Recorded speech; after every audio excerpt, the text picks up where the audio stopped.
Hi, welcome to the Division of Genomic Resources at the Museum of Southwestern Biology at UNM.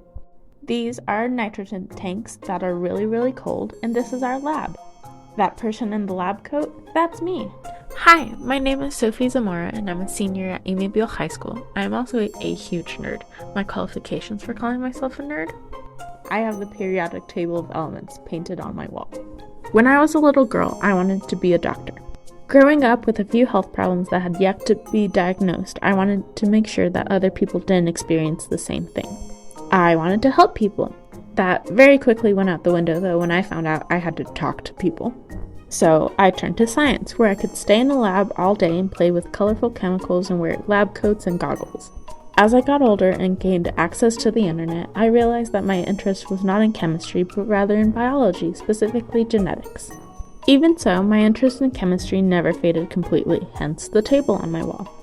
When it came time to sign up for C&M classes, I chose the Intro to Chemistry lecture and lab. When the second semester came around, I begged Monica to take more than one class. According to her, I didn't have to take a class because I took algebra over the summer. Finally, after getting some other people involved, she said yes. I decided to take Intro to Anatomy and Physiology and Spanish 1. My love of biology and Michelle for an advisor led me to the Museum of Southwestern Biology. In doing some research, I found that there were several divisions, including the Division of Genomic Resources, which sounded close enough to genetics to catch my attention. There, I met my mentor, Mariel.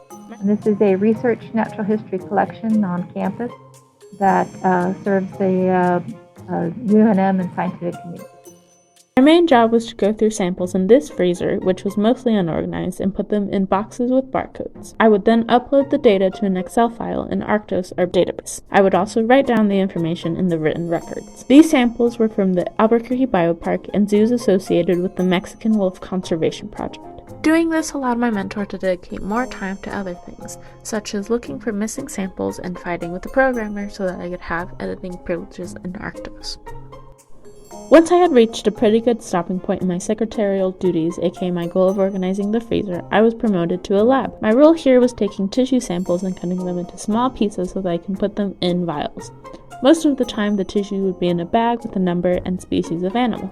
However, one of the bags only had a name, Daisy. Before we continue, let's go back to 2009 for a moment, specifically the biopark. There was going to be a big celebration. An Asian elephant had just been born in captivity. This was very important in terms of conservation efforts that had been made by the biopark team. 4-year-old Sophie was very excited to go see the new elephant. My mom made me take a picture with some guy in a suit, but he wasn't Snow White, so I didn't really care. At the end of the day, we got a stuffed animal named Daisy. For 2015, my dad told us that Daisy had passed away from a virus that was very common in elephants. In fact, since then, Albuquerque Biopark has lost 2 more elephants, Jasmine and Thorn, to this virus. I asked my dad what had happened to Daisy, and he said that he didn't know, but her body would probably be used for research. Even though it was a very sad thing, I remember being happy that it wouldn't be for nothing and scientists would be able to learn from this.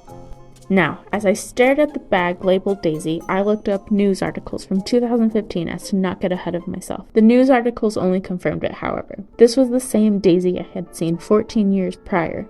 The same Daisy that the stuffed animal on my dresser was named after. But had she had a bigger impact on my life than I had thought? My school bag? Daisies. My favorite character from my favorite show? Daisies. One of my favorite songs? Daisy.